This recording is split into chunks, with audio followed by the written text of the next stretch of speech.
Hey, hey, hey. Welcome to the Irish Fantasy Punts podcast with Dan, Jamie, and Shane. Jamie, Shane, say hello. Hey guys, what's up? Happy Thursday. Howdy. You'll notice that Jamie's dulcet tones throughout the podcast will be very dulcet because Jamie went for midweek drinks, and once you hit 30 midweek drinks, they shouldn't be allowed. They turn rough. They turn very, very, very rough. Yeah. You could see from his Instagram that there was a picture of I think it was a beer at a certain point, and then 8 minutes later there was a very fancy looking cocktail, and then about another 20 minutes later there was a picture of a band. So it was just escalating slowly until it eventually climaxed at 1:30 a.m. with whatever the hell he was doing. We just went for dinner, I was like, oh, let's go for dinner and a pint, So we went for dinner and a pint, and then there was a band, and it's like, I actually got talking to a man. He was actually really, really nice. He was a nice fella. And then we found out there was a band down in Crane Lane, and we were like, yeah, let's go down there. And they realised it didn't start till 12 o'clock. So I was like, look for here now, we might as well stay. Jamie, I'd be more worried that Dan has a play-by-play of your whole night from apparently one look at that Instagram. I mean, look at it. It's just me, I have the bed sheet over my head. I'm just there on the phone scrolling through Jamie's Instagram. He's doing this now. I got given out to before because people said they were missing my drunken Instagram story. So I'm trying to make a comeback on my social media. Who told you that? They are a liar. No one misses your drunken Instagrams. Well, I thought they were fun. There's how many videos have you gone up to the group chats over the years from drunken nights out, and every time it's either you really regret it or you're like, oh yeah, I remember that night. Oh, very funny. I know, yeah. The worst one was that video I took there. We did the 12 pubs of Christmas, and there was those Johnny's Got You Covered guys, and they were giving out free packets of lube. Yeah. And you got me in the video, and I was just like, lube! Oh my god, lube! And it just put it up on Facebook, and my mother liked it. Oh! Like, why is my mother watching this? She's excessive use of it over the years. She knows that. Yeah, she washed your sheets for your whole teenage years. Why? Okay, let's move on. Hey Dan, on the intros, man, start throwing us in a bit better. Say Jamie, the fun facts, O'Halloran, Shane, bad take Carl, and Dan, the wife beaten O'Riordan. Joking. You and Deshaun Watson have a lot in common, Is that down the notes, is it? Yeah, Joe, yeah, he said he had familiarity with Deshaun Watson's situation last week, so I said we couldn't leave that untouched, especially after one concerned viewer had made a comment. Well, I don't think Deshaun Watson's leaving people untouched either.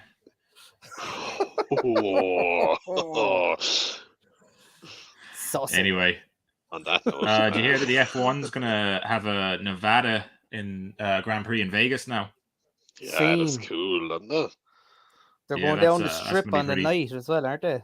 Yeah. Yeah, the course looks like two massive straights with 3 bends essentially, so it'll be a lot of overtaking. It's just like Formula One for NASCAR idiots. Yeah, it looks very like the Baku track essentially, but just less corners. Didn't Hamilton say something when he seen it? He was like, "Can't retire for another 2 years or something now, or for another year now. He wants to race over." He probably won't. Yeah. Well, he's not going to be able to retire after this year anyway because Mercedes is awful now, so he has to stay another year and hope the car gets good again. Well, they're saying the Mercedes are going to bring in 3 upgrades over the next 3 races to try and solve all their problems. So they are now maintaining that they will be a competitor after 3 races, which I think. Oh, well, and good if Ferrari aren't a million miles ahead by then. Yeah, Ferrari don't see Mercedes have done it now for the better part of a decade, where they've been able to build up that car as the season has gone on. Last year was a brilliant example of it. Red Bull all season had more pace, and at the end of the year, nobody could stay near Lewis Hamilton. He had so much more pace than anyone else. It was ridiculous. So I'd have to fancy the Mercedes engineers to sort something with the car and upgrades throughout the year. They probably Anyway, will. this is an American football podcast, so we need to stop We always talking do about. We are showing we get are knowledgeable in lots of sports. I wouldn't say knowledgeable. I say we have knowledge on some facts. We have opinions. Exactly.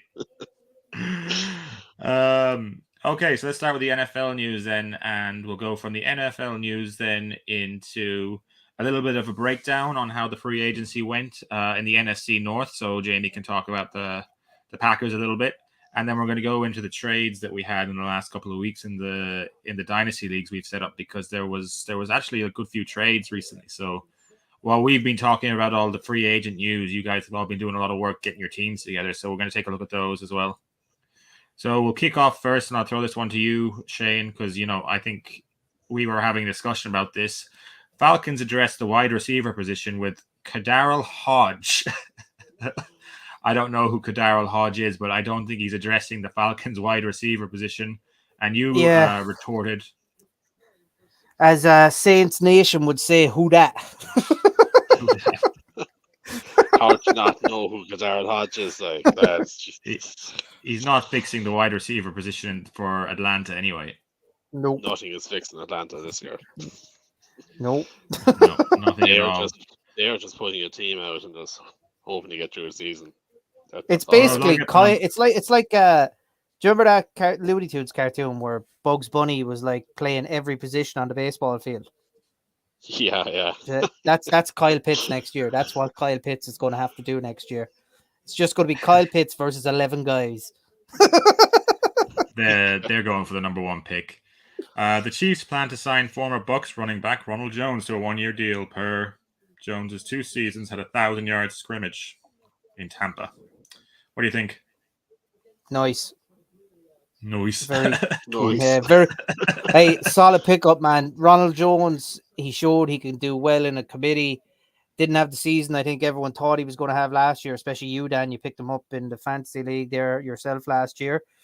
But yeah, I like Ronald Jones. I think he's great potential, quick guy, can see a break in the line. He's what the Chiefs kind of would want, especially with CEH not living up to expectations. So that'll be about as good of a running back as they could pick up, and probably a cheap enough deal that's out there.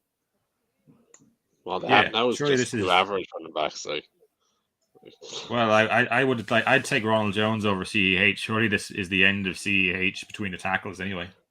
Yeah, I would say so. I wouldn't imagine so.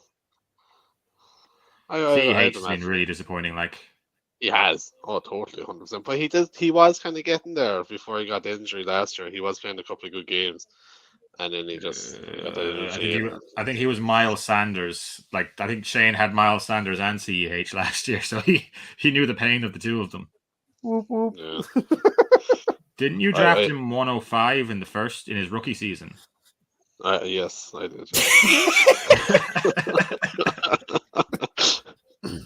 They told me he was going to be good. Okay, so I no longer listen to news people. Jets announced they signed former Cowboys kicker Greg Zuerlein. Greg not the a bad leg. pickup not a bad pickup, but the Jets probably will be kicking a lot of field goals. So then he's a terrible pickup. Yeah, the Rams had him good. You had him awful, and now we don't know what he is. We had one good year with him, and then we had one really bad year. If Greg the leg could kick a fucking extra point, never mind a field goal, the Cowboys would have finished with a fucking lot better record than what they had at the end of last year, and we probably wouldn't have ended up in the playoffs where we were. We would definitely have met someone different. Whether that would have been good for us or bad for us, I don't know. But Greg the leg cost the Cowboys 3 games last year. I feel like we could record you at the end of every season and just play it at the end for the Cowboys, and it will probably just make sense because it's always, we could have done this and won the whole thing, but we didn't do that. Well, it was a kicker. The kicker cost you 3 games. You can't have a kicker that costs you 3 games, right? It doesn't work. I've tried it. Green Bay knows all about a bad kicker, like, and a bad punter, and a bad special teams, and and how costly that could be to a team. So I agree with you, Shane. You know, Yeah, thanks, it boy. can be very, yeah. You love a good kicker, like. The 49ers are willing to hold Jimmy Garoppolo for a while to allow him to get healthy and see if any trade scenarios materialize. We've been talking about Jimmy a lot in the last couple of weeks, and it is kind of surprising that he's still sitting on the 49ers at this stage. Any opinions there, Jamie, on Jimmy? I suppose they just want to hold on to him and see what they can get as much as possible for him. Like, to be fair, if he was healthy, you get a decent enough trade offer for him, you know. With it even go now when he's unhealthy, it'd be a handy pick up for someone on the free agency. You know, you don't want to leave he's him. worth a 2 anyway. He's worth something. He's not. Yes, he's cost him a lot of games, but you know, he's an average enough quarterback. He'd do a good job for someone. Yeah. He's better Shane, than I'll Kirk throw this Cousins. one to you then. Saints re-signed Traquan Smith to a 2-year deal. Have any interest in Traquan Smith at all in any fantasy league ever? Traquan Smith is one of them funny players, isn't he? Like last year, he had was it like 2 games where he actually scored quite decently, and then the rest of it he was either really average or did absolutely nothing at all. So he's like a a waiver lottery wire pick. guy. Yeah, he's like exactly. The best way to describe him would be like, say, you have your few top tier tight ends who you're never going to drop. But every other tight end under that, you could basically say, I'm dropping you this week, I'm picking you up next week, and just keep rotating them, because tight ends in the league, they'll either get you 1 week, they get you 20 points, another week, they get you 0.5. They're so unpredictable, and that's what Traquan Smith is. Aaron Donald will return in 2022, according to Sean McVay. I think we all kind of figured this was going to happen. I couldn't see him taking another year out. What do you think, James? James. James. What the fuck? Hold on a second. That's not a surprise. That was always going to happen. He was never going to go anywhere else. Not much else to say about that, really. You know? And now the biggest piece of news of the week: Andy Dalton is signing with the Bears for $3 million guaranteed. Could be up to $6 million. Shane, any opinions on the new backup? The Red Rifle has come in to dislodge Justin Fields, by. That's what's happening. Oh, no, sorry, he's signing with the Saints. I said the Saints. I thought I thought you said that the opposite way around, man. No, I was wondering. No, I did. I did say the opposite way around. I thought they were bringing him back to displace Fields there for a second. No, he's coming in there, and what that is basically, so from what I would see from that is, if Winston throws 10 picks in 5 games, the Red Rifle is there to manage the games from now on out, and we'll draft someone at the end of the year. It also probably means that Taysom Hill becomes that's what that says to me. Tight end. Yeah, they came out that other day and said that he's just going to be a tight end now. He's no longer a quarterback. He kind of said that himself. Hey, that's a good pickup at tight end. I think in fantasy leagues, that's going to be slept on. If his position is officially moved to tight end, he's quick. He's capable of making trick plays. They will use him some way, shape, or form like that. Like what Cedric Wilson did last year for the Cowboys, throwing a few balls. He will still get that. But if he's going to play more regular at tight end, he could be slept on in a lot of fantasy leagues. Yeah, I think he'll probably drop to like the latter rounds. But I think every league will have that guy who has Traquan Smith, who has Taysom Hill kind of in his sights. There's always a Taysom Hill lover, because like you say, he could throw a pass and get you a load of points in the tight end position. And he could also do like an end around move from the tight end's position on the goal line and score a touchdown that way by rushing it in as well. Like, he's a nice gadget guy to have at that position. 8-time Pro Bowl cornerback Patrick Peterson announces that he is staying with the Vikings. From my opinion, I thought Patrick Peterson was washed when he left the Cards, and I didn't see anything to prove much different last year, so I don't think this is helping the Vikings defense that much. But I think the Vikings, they made a few decent acquisitions. We'll be talking about them later in our free agency breakdown anyway, because we're doing the NFC North. But Jamie, any opinions on your rivals? if it's not going to strengthen them, so that's fine. They can sign whoever the hell they want as long as it's not strengthening them. The Vikings will be the Vikings. You know, they are not very good, and they will stay not very good. Bruce Arians is retiring from coaching and moving to the Buccaneers front office. I was a bit surprised when I saw this one pop up on my phone today. What do you think, Shane? Yeah, it was an odd one, wasn't it? Like, but fair dues to him as well. Like Bruce Arians, he knew with Tom Brady coming back, no matter what, the team was going to be decent. That he was going to be handing over to whoever was coming in next. As it turned out, Todd Bowles is the guy coming in, hasn't had a job for a few years. Like him as a coach, but Bruce Arians knew he was handing over a really good team, a playoff caliber team to him. Like, he could have stayed on, went again and tried to get something, but he clearly feels himself he's not willing to put 110% into the coaching anymore. And that's takes a big man probably to understand that and to retire, especially when you have the high caliber team that he had. So I'm impressed. I think it's a good move for him.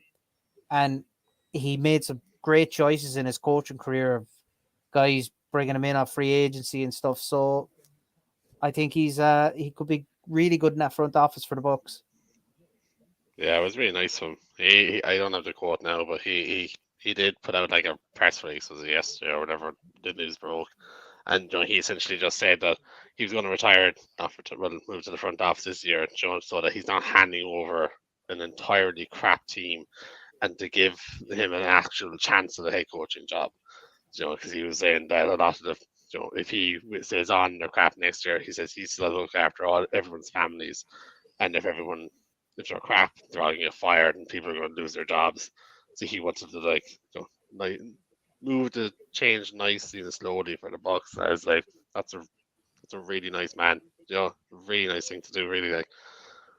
I have a soft spot for Bruce Arians for when he was with Arizona, and the all or nothing season of the Cardinals where Bruce Arians there is great as well. Like, he seems like a real interesting, cool character. But is Todd Bowles confirmed? I hadn't heard anything about this yet. Oh yeah, he's confirmed. Yeah, he is signed on the dotted line. It'd be interesting to see what Todd Bowles can do then on his crack at the head coaching job. It's a different guy coming in, Dan, isn't it? Like, it's a very different kind of guy coming in. Like, Bruce Arians, real offensive heavy.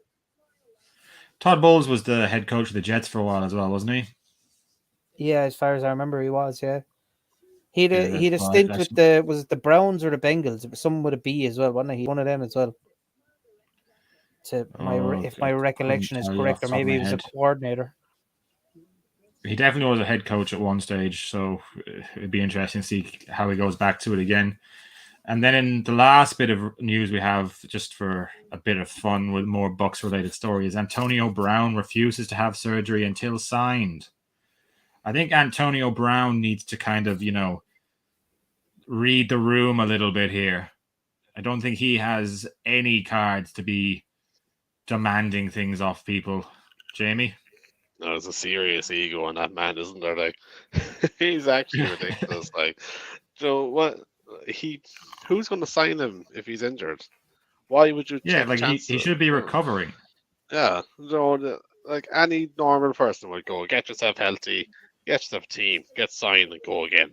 But no, he just has to be completely backwards on it because he just has an ego on him. Making demands. Oh, it's insane. Like, who's he even making demands to? Like, that's the thing. Like, I haven't heard. yeah. I haven't heard him actually linked with anyone. Have you? No. His name doesn't pop up whenever you hear like, oh, someone needs such and such. Like, even like on Packers channels, like, no one's talking about signing Antonio Brown, and we're desperate for a wide receiver. Like, yeah, and Julio Jones is also still there, so I'd much prefer to take a punt on Julio Jones than go looking at Antonio Brown. Like, yeah, I think what's going to end up happening with Julio, man, is Julio is going to come in on a vet minimum at the end of free agency with someone, or after the draft, more likely for someone who didn't draft a wide receiver. Yeah, it'll definitely be like mid-training camp. Julio will get signed by someone. I couldn't see the Julio one happening quickly anyway. But I would say Antonio Brown I'd be amazed if he comes back this year. I really can't see him coming back with anyone. I think you don't walk out on your team like. Yeah, Nobody wants that in their locker room, like.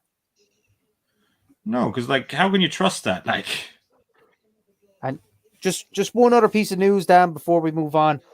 Cam Newton has said he's waiting for the right position to come available. A weekly Cam Newton update. Yeah, he has had offers from teams, but he is not willing to go concrete with anything until the right position where he feels he'll be allowed to compete for the starting job in a team that has a chance of winning is available. For me, I say go Steelers. Go to the Steelers, Cam. They could choose you. Right? I know he listens. Come on, Cam. You can do it. There's actually some breaking news too. Apparently, the Rams have signed Bobby Wagner. Yeah, that was go away. Like, how much did it say? How much they paid him? 11 million a year. They're signing a 5 year. How do they have that? It's a 50 million deal worth up to 65. 5 years. Bobby Wagner's 32 as well, isn't he? Like, so 5-year deal. He's not going to play for that 5 years.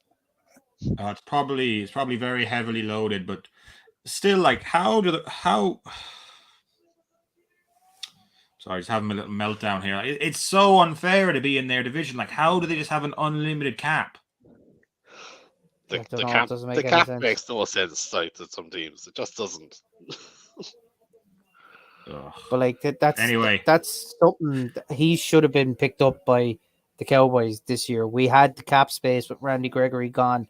We needed linebacker help when we weren't signing an edge guy. They should have went in and got Bobby Wagner on a 2-year deal for 22 million or 21 million and give him a big signing bonus and just left it at that.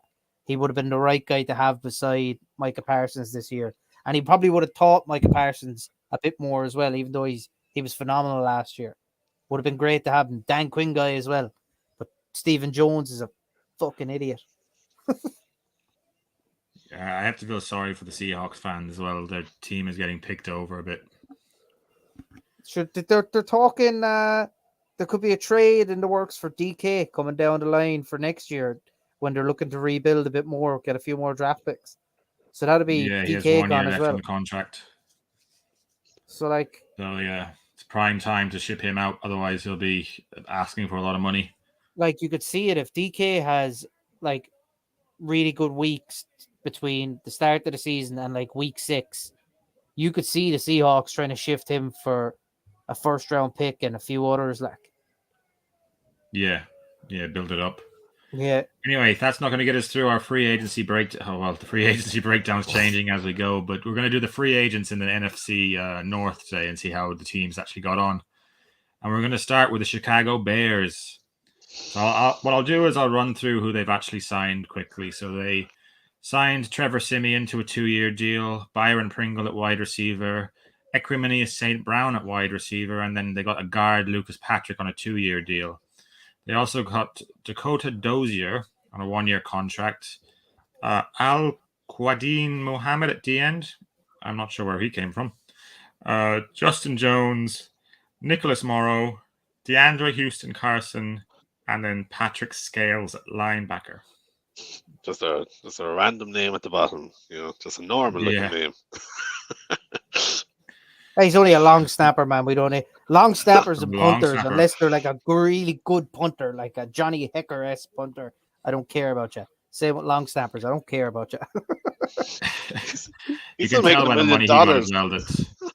Yeah. Imagine that. Yeah, $1 million for a long snap. We should have played football, lads. Basically, by looking at this list that they've signed from free agency, they haven't really done anything to excite me. I think the Bears could easily be bottom 5 this year if things go badly. And let's face it, they easily could. But they're done. The Bears are in my top 3 teams for the number 1 pick next year, especially if Fields has a year like he had last year and he doesn't do well. You feel kind of bad for Fields. It could go horribly wrong very quickly, and his career could be over before it even gets going. Yeah, what was that guy who was with the Cardinals for like a season? He was the number 1 overall pick and got traded. Who was he? What was his name again? We took Josh Rosen at pick 10. He was a first round, but it was pick 10. Yeah. What's he doing now? Is he still buffing Brady's car? I know. Did he go to Atlanta? Was he a backup at Atlanta last year? I can't remember was where he he? was last year. He's Well, still floating around as like a third string, I think. But like, if he's still in he's only Atlanta, his career has come to an all-time low because he's now going to be backing up Marcus Mariota, who can't even throw the ball. we traded him to Miami, and then Miami got rid of him. Let's see where he. Oh, I think he's a free agent at the minute. That's where he. Oh no, sorry. Well, it says current team Atlanta Falcons, but I don't know if he's still with them. That might have been from last year. Yeah, his career did not go as planned. No, it did. What a useless game. do you want to see his stat line for 2021? He threw for 19 yards and 2 interceptions. You are not getting signed in those kind of figures. Nope. No, that's definitely yards. something we could do. I don't know. I might not get the 19. Yeah, I reckon you take another quarterback in the first round this year with the way you're going by. I wouldn't be surprised. But very good. Well, I don't think buying Pringle there is a good signing for them. You know, it's only $4 million. It's good. Nice punt. Jeez, I would have thought Brown would have been a better signing there, man. I thought he had a few Brown, big plays last year. Yeah, Brown looked good. I think if he got a chance, he could be a decent wide receiver. Nah, none of them guys are number one. I don't think any of them have shown. I wouldn't say they were number 2, let alone number 1. Probably, yeah. We'll move on to the next crappy team in the NFC North. The NFC North isn't great. No. How are you just figuring this out now? The Bears have been shocking with the last 5 years. Detroit has never been good. There's one team there, and the other team that everyone thinks is good has got Kirk Cousins as quarterback. Come on, In fairness to the Lions, though, I was rooting for the Lions at various stages last year because they were just they were trying so hard the whole time. Yeah, they were the one team that you could say, yeah, they didn't have good players. We all know that, but at least they were giving it everything. Anyway, they have re-signed David Blau at quarterback. Tim Boyle re-signed at quarterback as well. They added DJ Chark on a 1-year prove-it deal, $10 million. Also added Khalif Raymond and Josh Reynolds at the wide receiver positions. At tight end, Garrett Griffin. I don't know Garrett Griffin. Is he just a blocker? No idea. Must be. Center then Evan Brown. At the end, Charles Harris, linebacker, Alex Anzalone. Is that how you pronounce that? Yeah, he played with the Saints last year. They really went for the linebackers. Chris Board, Jared Davis. They got Mike Hughes at cornerback, and then they got a safety, Tracy Walker, and a defensive back, CJ Moore. So they did go very heavy on the defensive side in free agency. Yeah, they actually didn't have a bad free agent class. They got a couple of nice pieces, like Josh Reynolds and Raymond. They're all right receivers. They're not amazing, but they'll get you through. And then DJ Chark has to try and prove it this year. So they didn't do awfully. If you put that with who was the St. Brown receiver they had? They had another Brown, didn't they? They did, yeah. The rookie. What was his name? I can't think quite. Oh, Amaron. Amaron? Something along those lines, Jamie. Yeah. He was very good towards the tail end of the year, and then you also have Hawkinson. Actually, yeah. It's not the worst team. Swift in the backfield, Hawkinson, DJ Chark. It's not terrible. Yeah, Chark could be anything. Chark could be absolutely horrific, or Chark could be DJ Chark that we thought was going to be there starting last year. He's going to be poor. I can't see him being good. Remember the year that he had? Remember that he came out of the blocks one year and just was putting up fantasy gold, and it looked like DJ Chark was going to become a thing. Yeah, because he was mad to be drafted last year. Everyone wanted him. I think I took him in the 5th. I have to say, it doesn't look amazing, but I think the Lions actually didn't do too badly. Definitely improve him. Josh Reynolds there as well is a good signing. He's good. He's a good player. Yeah, he's like that wide receiver 3 you like to kind of throw on your flex position every now and then. Yeah, he's a decent player. He could do well there. Yeah, I'm not drafting any of those guys at wide receiver at all this year. Oh no, that's not. Because Oh yeah, okay. Jared Goff is terrible. I feel like we should put a statement out there. Like, do not draft any of these guys. Okay. Yeah. Keep an eye on them. Like, what round would you take DeAndre Swift in? Like, he's probably high third, back of the second. Swift, is he? Yeah, I'd say second. Yeah, late second round guy. Yeah, it depends if you take him there. Like, it depends on like how the ADP breaks down for the running backs this year as well. Like, it was the same thing as it normally is, where the first 7 to 8 picks are all running backs. You probably would have to move on Swift if you take a wide receiver first. Well, there's always some dingbat who picks some stupid receiver at like 4 or 5.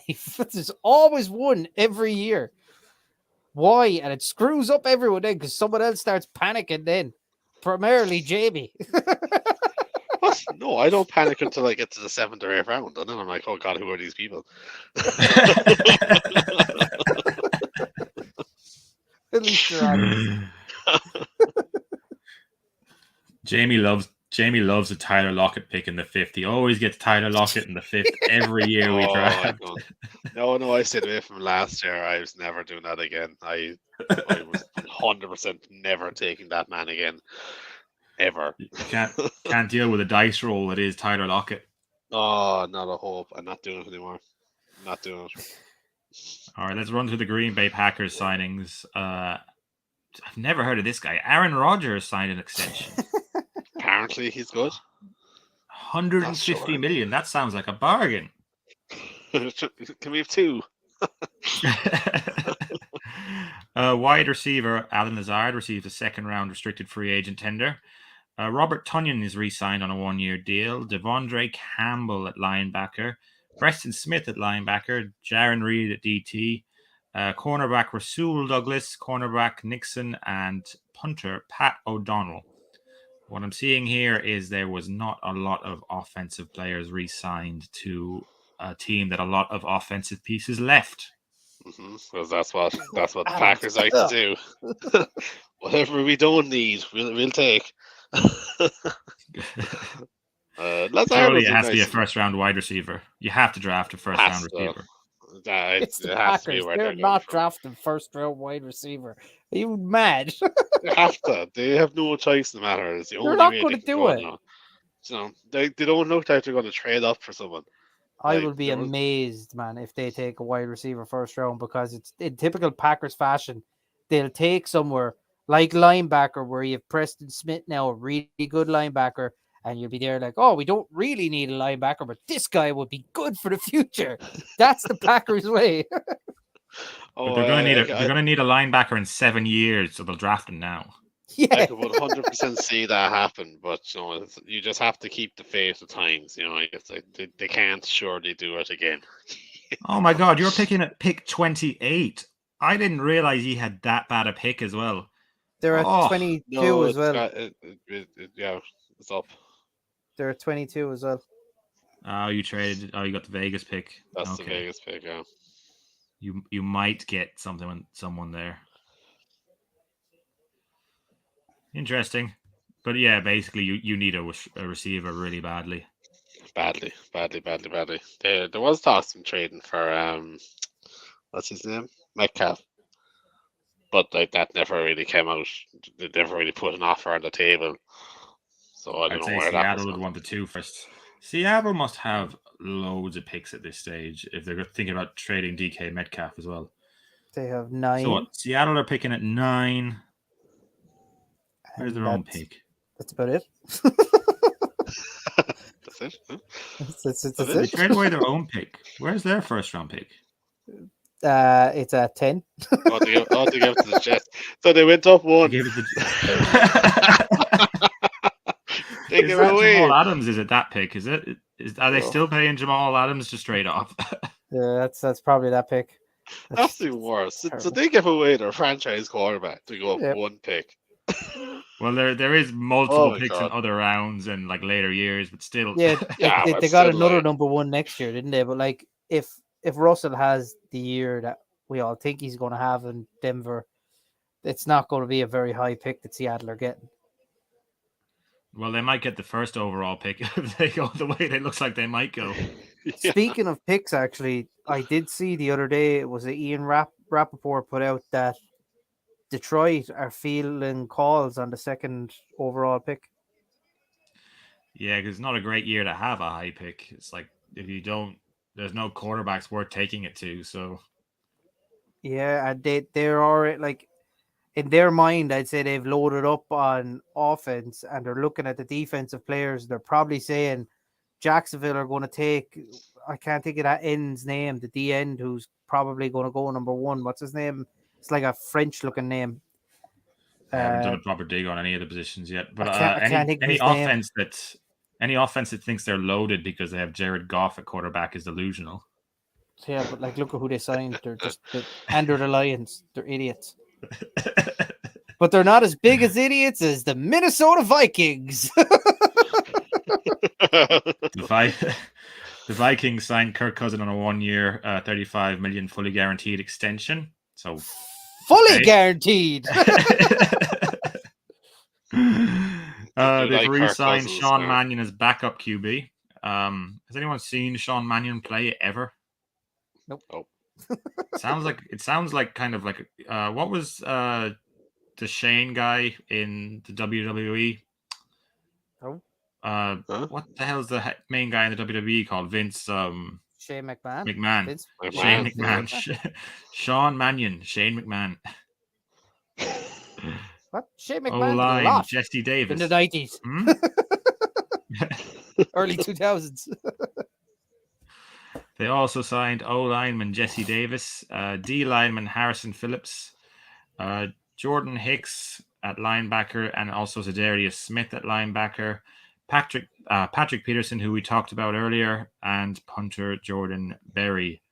So I think it's kind of more of the same from the Vikings. There doesn't seem to be many changes there. Yeah, Not the really, Darius no. Smith pickup is a good pickup, right? Let's get that there. Jordan Hicks, I think, is actually a decent pickup as well. Patrick Peterson, he's Dan, okay. I know you said Peterson was washed, but last year, look, he came up, was it 2 picks or 3 picks or something last year? He had, or was it just a 1 pick he had? But he broke up a few Find that plays and stuff as information. well. I remember watching, because I used to love to watch Patrick Peterson when he was a Cardinal and he was prime Patrick Peterson. You hate playing him and to get against him, but you loved watching him play. But he was like, you like to see him do well. Patrick Peterson is one of them players I don't want to see him keep playing until he's absolutely useless now. Like he's done. He didn't have a great year last year, but he still picked off a ball. He had a few pass breakups. You know, he did all right. He got a touchdown. Like he did all right. And if he could do that again next year, that's okay by me. But what I don't want to see is Patrick Peterson get burned every second play. And Joe, you're turning a great guy into an absolutely washed corner. Like it'd be terrible to see. Like I wouldn't like that. He's never been prolific with the interceptions. He had 1 year that he had 7, and there's a lot of years of 3. Yeah, but even in his last year in Arizona, he had 3 interceptions, but it was just he wasn't able to stay as tight to defenders. But you kind of realize that he wasn't going to be a cornerback 1 anymore. He'd just be a cornerback 2. It'd actually be interesting to see the Vikings end up moving him to safety this year. Might suit him a bit better. I thought they might have done that last year, that they might have moved him to safety, but they didn't seem to do it. But it will be interesting to see, especially with the new coaching staff as well, to see how they kind of approach the Vikings this year, and whether the Vikings kind of get opened up a little bit. The big thing is with the Vikings is they are that smart that they decided again. Do you know what was great the last time we done it, lads? Was when Kirk Cousins bent us over a barrel and absolutely raped us for fully guaranteed money over 2 years. Do you know what? That'd be fun to do again. Let's do that again. I like bending over barrels for Kirk Cousins. Well, how does he do this? The man is useless, and he's like the highest paid quarterback nearly of all time on fully guaranteed money. The dude No, just gets fully guaranteed contracts. the Vikings love him. Absolutely love him. Like you see it around Twitter, you know, like on the Packers pages and stuff. They genuinely think Kirk Cousins is better than Aaron Rodgers. Some of them like they're not even joking. Anytime I the streamed Vikings him have never this year, won a he Super Bowl. always failed. You could literally tell what week Kirk Cousins would have a good week is if I streamed him or played him on my DFS lineup. If I did any of those things, he would just tank. Throw 2 interceptions. There was one game I had him in against the Browns, and I was like, "Oh, this will be fine. DFS lineup, I'll definitely get a good week." He came out on fire, like burned the Browns on the first drive. He didn't do anything for the next 4 quarters. I think I finished with 8 points. I was sick. But like he had a really good offense around him as well when he first came to Minnesota, and like he's still got Thielen there, like, and like there's a few other receivers that are decent Justin that Jefferson, he has. Thielen, Dalvin Cook. He's Justin Jefferson there in recent what he picked up recently, like, but before was it Diggs was there? Was it Diggs before he went to Buffalo? Was that Minnesota as well? Yeah, that was him. It was Thielen Diggs. He's always had good guys around him, yet he's still utterly crap. So, you know, how could you be that bad with those weapons? Like, it's beyond me. And it's not like you're in an exactly stacked division either. You have one team to beat. I think he kind of he keeps your head just above water enough that you kind of it's like Baker Mayfield, over him all not day, as bad. See, I did have Kirk Cousins. I just went back there to my team. I was like, I think I took Kirk Cousins and Murray got injured last year, and I did. I took him for 2 weeks. Every day of the week, I take Jimmy G over Kirk Cousins. I think he's a far better quarterback. He did very well fantasy-wise for me last year. Very well, now, to be fair to him. No, he's shit. Kirk, because he was off my team after crucifying me for a few games in a row. Anyway, we'll move on from our little breakdown, and we'll hop into the trades we saw in the Dynasty League the last couple of weeks. Some of them were pretty interesting. There's been a few tasty ones in the last couple of weeks, so I think we'll get through them and kind of assess where the leagues are kind of running after that. But the first trade I have for you guys then, and I'll give it to you first, Jamie. It's got a bit of a free agent tang to it, so it's Rashad Bateman for Allen Robinson. What do you think? That's an interesting one. Both wide receivers were very upsetting to players last year. Like, they didn't do well at all. You'd imagine Robinson this year on that Rams offense will surely get going. But then again, is he going to be overshadowed by Cooper Kupp a lot, which could very easily happen. Rashad Bateman is a man that everyone thought was going to light the world on fire. And now it's what's fair. He was injured for a while. Last year. He started off injured, didn't he? He was out for a lot of last season, wasn't he? I think, but everyone thought he was going to be like Cooper Kupp when he came back. So that's a punt, I think it's a good trade. I'll be fair. I think everyone's getting what they want. Obviously, whoever's in Bateman there wanted Bateman or want Robinson. It's fair enough, but you don't know what to do or what they're going to do. Bateman could come out and light the world on fire, but Jackson likes to run the ball more, so is he going to be very fantasy relevant?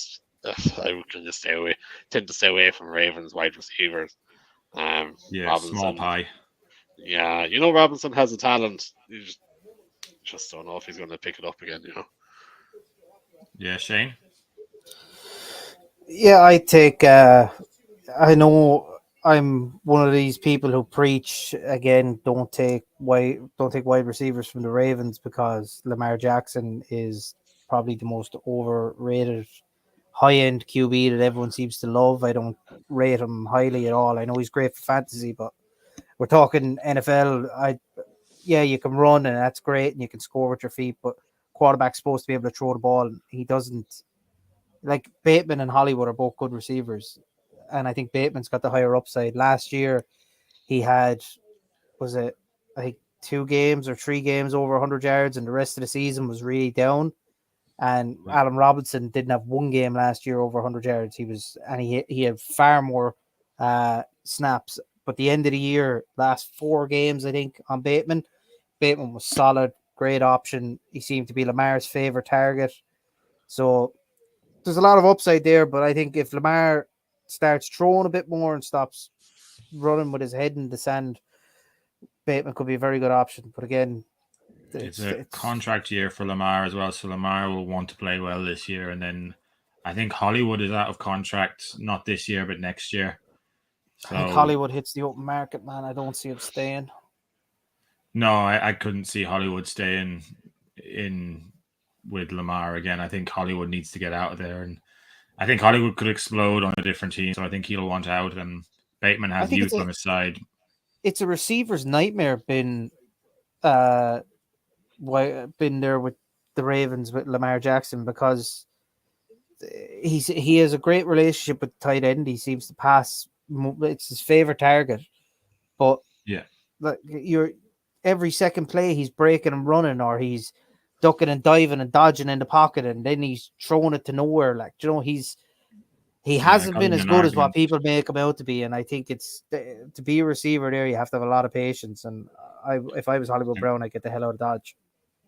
I got in an argument on Twitter with a guy. He put up a stat saying something like, "Oh, Hollywood had a 28% target share," and I kind of argued, well, I made the point that target share isn't the stat you should want to be looking at, because it's a percentage-based stat and it's determined by the amount of pass attempts the quarterback makes. So if you have a quarterback who makes 500 passing attempts and the wide receiver has a 25% share, it's not going to be good as a wide receiver on another team that has like a 23% share but has 800 pass attempts from the quarterback. So getting 25% of Lamar Jackson's targets isn't that valuable to me. No, I'd agree with you 100%. That makes perfect sense. That's a very fair point, yeah. I think the fantasy community get very bogged down in these statistics at times without really digging into the statistic and what it actually means. You know, it happens a lot with these players. Yeah, like, look, I get Lamar's a great option for fantasy, but I don't think he's top 5 quarterbacks in the league. I get the fact that he runs a lot makes teams who have him get more points in fantasy, but if I was a Ravens fan, I'd be getting fed up with Lamar right now. Like, the guy, to me, he's never going to take him to a Super Bowl. He doesn't have the ability. The next trade we have there is it's picks for 2 players. So you're getting a 2022 second round pick. So that's this year. You're getting a 2022 first round pick and another 2022 first round pick. So 2 firsts and a second this year. So that's a lot of draft capital this year. And you are getting Michael Pitman and Pat Freiermuth. And I'll weigh in pretty quickly here and just say I would want the picks in this situation. I think 2 firsts for Michael Pittman is a lot, and a second for Freiermuth is okay. But yeah, if you give me 2 first-round picks for Pittman, I'm taking that all day. Shane? Yeah, I'd agree with you there, buddy. That whoever Houlihan is there in that league, well done, buddy. That's an absolute steal. I think for what you get with 2 first-round picks and a second, like, take out even the first at the minute, like a second round pick for what Michael Pittman is. Michael Pittman isn't a 20-point a week guy. He's a very solid average receiver. He'd pick you up between kind of 6 and 12 points in around that margin, right? He might hit one big week, but he's not going to be amazing. With the way receivers are going lately in a lot of drafts, you could probably actually get a new income receiver to a team who could have a breakout year and do that this year or next year. So for me, giving up 2 first-round picks and a second for them 2 guys, Freiermuth had a great year last year. Big Ben is gone. There's a new quarterback coming in. He might not be a tight end guy. He might not get the receptions that he was getting, and I think that'd be bad for the tight end fantasy side of things, because I was hoping maybe Freiermuth would push on this year, same with Dawson Knox, a few other guys, strengthen the tight end market a bit. But for me, it was a bad idea. You give up too much draft capital there altogether for those 2 guys. they're two guys who are probably going to be bang average next year, and you give up picks that could get you stars next year. So or Houlihan future now has stars. the 6th pick, the 10th pick, the 11th pick, and then we'll also have the 2-6. So a lot of picks this year in the draft. Get And out like, that barrel, Shane. Get out that barrel. He got done yeah, there. I'm telling you, man, I like it. Stop. Yeah, he drafted very well there. Very well. Those picks are fantastic. For those two lads, definitely will have the picks. Like, I don't think you can draft a tight end that high. No, not, especially Fireman and the Steelers. I wouldn't draft him that high, to be honest. You kind of understand Pitman, but I still don't think he might be a second round, really, but I don't think he's worth a first, especially 2 first.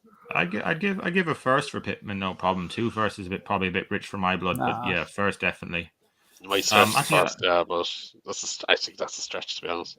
Yeah, I'd agree with Jamie there, Dan. The other thing on this, Matty Ice could be good though. Pitman. No, I can't see it, man. Look, Pitman, he's been very good, like, and he's been decent for the Colts, but he hasn't been amazing. He's like, yeah, he's still young, he's growing, he's developing, but I just don't see him as a guy who's going to light the world on fire in Indianapolis. I can't see it. Fireman, as I said, he won't light the world on trade fire. Actually but got a lot of reaction as well. It got a lot of reaction in 101. I was looking at the comments, and some people raised eyebrows. But like, I'll always say, we can comment on trades here, and we can say, oh, that shouldn't have done that, or you shouldn't have that. We don't know what's going to happen in a week's time. Like, for all we know. No, yeah, that's true too, man. But look, our job doing this, say, is to come in and look at the value at either aspect, and on a trade value scale, just completely unbiased. Because like me and Jamie, you might know some of the guys. Me and Jamie don't know any of the guys. We don't know anyone in these leagues, or at least we don't know their handles in the leagues. If we do know them outside of it, but that to me was completely one-sided trade. You got 2 very average guys. Yes, they both have potential of being decent to above average, but not stars. We'll put it that way. But you give up capital that could get you future stars down the line, or even an instant impact next year. And for Houlihan, with the picks he has, I would say, if I was in his shoes, I would be putting them 2 first in a package to move higher up the draft and see what I could get. Unless you have 2 guys already picked that you're hoping will fall into your lap. But if you don't have anyone picked out in your mind yet, I'd be packaging and going up. I actually made a mistake. It was this next trade that got a lot of reaction. This one didn't actually get any reaction, but the next trade is it's a long one. So all right. CeeDee Lamb, Trey Lance, a 2022 first and a 2024 fourth round pick. Jeez, why the 2024 fourth went into it, I don't know. But anyway, and that was traded for Cooper Kupp, Lamar Jackson, and a 2023 first round pick. So your CeeDee Lamb and Trey Lance, a first round pick this year and a fourth round pick in 2024 for Cooper Kupp, Lamar Jackson, and a 2023 first. So you're just moving first, essentially. You're moving firsts a year.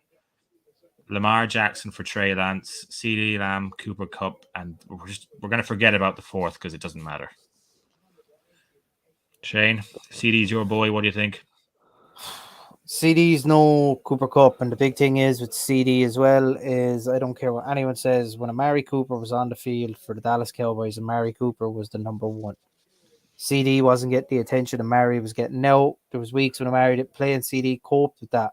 But Michael Gallup isn't probably going to be back for the start of the year. Cedric Wilson is gone. You're now going to rely on Washington and Noah Brown to come in and do a job. I don't think Noah Brown is that good. Washington, I think, is something to prove. He's a bit of an unknown factor for me. I don't know what way he's going to come in at Dallas and how he's going to settle. CeeDee isn't going to be as good as Cooper Kupp, though. He's not. I think Cooper Kupp and Matt Stafford, that's going to be a fantastic relationship. And then you look at 2 quarterbacks. Trey Lance, to me, I'm not even convinced he's going to start next year. I still think, even with everything that's been said about Jimmy Garoppolo, I still think there's a chance he stays. And if Jimmy stays, Jimmy plays. Simple as. Lamar, I know I just gave him a roasting, but I was on about, say, NFL, real life, not fantasy. Fantasy, again, Lamar, he's always going to score you decent points. He's a higher end quarterback. Again, for me, he would be maybe edge in the top 5 in fantasy quarterbacks. But the first round picks, the way you said they offset, I would disagree with that on the simple fact that if you're getting next year's first round pick for the guy who just got Trey Lance, and Trey Lance doesn't play, you're now getting a very high valued first round pick for what I'm thinking is probably a mid to late round value first round pick. And the fourth round pick, I don't give a shit about. It's inconsequential. Big word of the day. That's a big word. That's a big word. I actually just quickly looked it up there. Lamar Jackson finished at number 18 on quarterbacks last year for fantasy points. Yeah, So sure. maybe he's wasn't not. he? Still, maybe he's not as high as we think he is. I still think it's a ridiculous trade, to be honest. I would not trade Trey Lance for Lamar Jackson, especially fantasy wise. Lamar Jackson is far too much upside. What I like to do when I look at a quarterback in a fantasy league is I'd like him to be a running quarterback. Because that's where you pick up the majority of your points, and you just don't know what Trey Lance is going to do. Like, I do think he will start. I think Garoppolo, I think he's gone. I can't see him staying now. Cup against Lamb, I just don't understand why you trade away Cup for so little, especially now while he's at his highest point in value. You could get so much for him. You could have probably get a couple of first round picks for him, another decent, better wide receiver than CD Lamb. I'd say at this point you can ask for 3 first round for Cooper Kupp, really, and you could easily get it. Like, yeah, it just doesn't make sense. I don't know where he was going with this. Yeah, it is slightly outrageous. Yeah, get the barrel out. Because Jamie's hungover and he keeps talking about this barrel, and I don't want to know what he wants to do with this barrel. It's me with the bending, Kirk Cousins bending the front office of the Vikings over a barrel. That's where he's going with it. I knew where he was going with it, but Shane says this every single week now. Somebody's getting built over a barrel. So this is a new segment. Yeah, it's a great. Who's getting bent over the barrel this week? Yeah, we're gonna get you a soundbite, Shane. Yeah, nice. That should be Shane's nickname then. Shane the Barrel Carroll. Hey, that makes him sound fat. Yeah. What the fuck? Would you not fat shame on this podcast? Yeah. Yeah. Fucking can. All right, another trade. Rashad Bateman and a 2022 fourth round pick for Leonard Fournette. That's an interesting trade. I don't hate it, but I'd still prefer to have Bateman, I think. Shane, any opinion? I think I'd take Fournette, to be honest. Look, you know what I'm like with fantasy. I like the running backs. I think they had more value than wide receivers. Again, Baltimore wide receiver. Yes, he finished the last few games of the season very strong. But with Lamar Jackson as your quarterback, I'm never picking one of your receivers ever again after my Hollywood Brown fiasco 2 years ago. It's not happening. I don't value him at all. Leonard Fournette. In Dynasty, you have to be careful with them running backs as well, though. Like Fournette, could he fall off the cliff in 2 years? Yeah, he could. He could probably fall off the cliff this year. He didn't have a great season last year, but Tom Brady's back, and I'm willing to bet that if your man wants to go win this year, with Ronald Jones gone out of the picture, I'm thinking Fournette's going to be the number one guy there again. I'd take Fournette all day, every day. Now, look, Bateman again. I like Bateman, but Lamar Jackson is quarterback. I don't want you. From dynasty perspective, though, it's a good trade, because you're getting your young wide receiver. Yeah, and I would presume he has another running back to back up Fournette who's decent enough, presuming he does or not. But if he doesn't, then it's a mad trade. What were you thinking? What are you doing? So, because I would be under the same illusion that Joe, you don't draft Ravens wide receivers, but I can see why he would do that in the dynasty league. You're taking your young wide receiver, take the chance, and you're not going to have that much longer on Fournette. So try to trade up when you can. Yeah, no, look, I do. I 110% see that. I would keep look at his running Fournette. backs. He's all right. Yeah, but look, he put Bateman has gone in as his flex. I would have kept Fournette in that position. No, you totally have to go. No, I would have took the trade. No hope, man. Look, give me another running back that he has in the team. Outside of those two guys. For everyone at home, he has Aaron Jones and Kamara as his starting running backs. But on the bench, it's a little bit more thin. Naeem Hines, Boone, Hawkins. It's a bit thinner on the bench. Okay. I was kind of expecting a running back to pop up there on the bench, to be honest.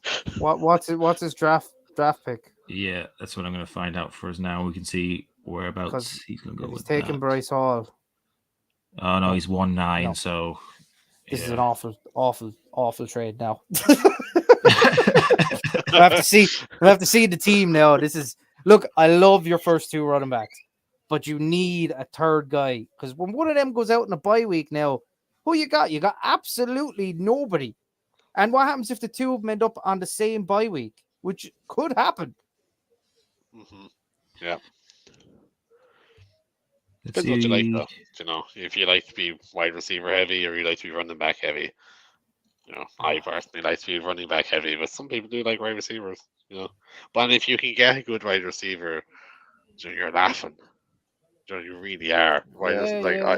I always find it's hard to get a good wide receiver.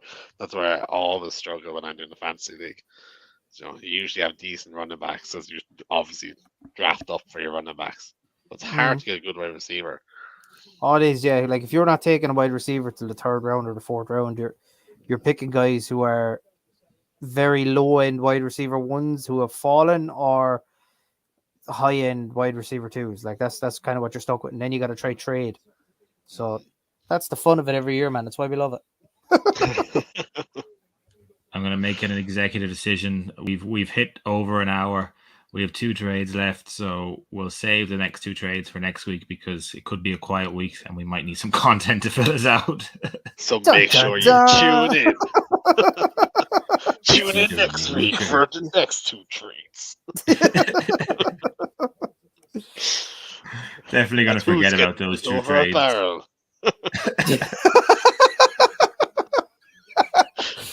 And I will state that there is someone in one of those 2 trades who I do reckon has been put over the barrel, right? We should make the logo for the podcast just a barrel and then Irish fantasy punts rolled across it. Picture of Jamie like turning his head towards the camera, like finger to his lips, kind of like Why am I the sex symbol of this podcast? Yeah, he's not the one who said he had things in common with the Sean Watson, man. Yeah, so that definitely can't be the sex symbol of the podcast. We'll end it there on that. If you want to get in touch with us, you can get Jamie on Twitter at JimJantheMonk. Shane, you are at ShaneCarroll953, I think. Boom! And I know it this week. And I am at Dan Rolando. The podcast is called at IF Punts, and you can email me for a league at dan@a1fantasy.com. Say good night, fellas, and we'll hit the road. Good night, lads. We'll talk to you next week. Adios. It's been fun.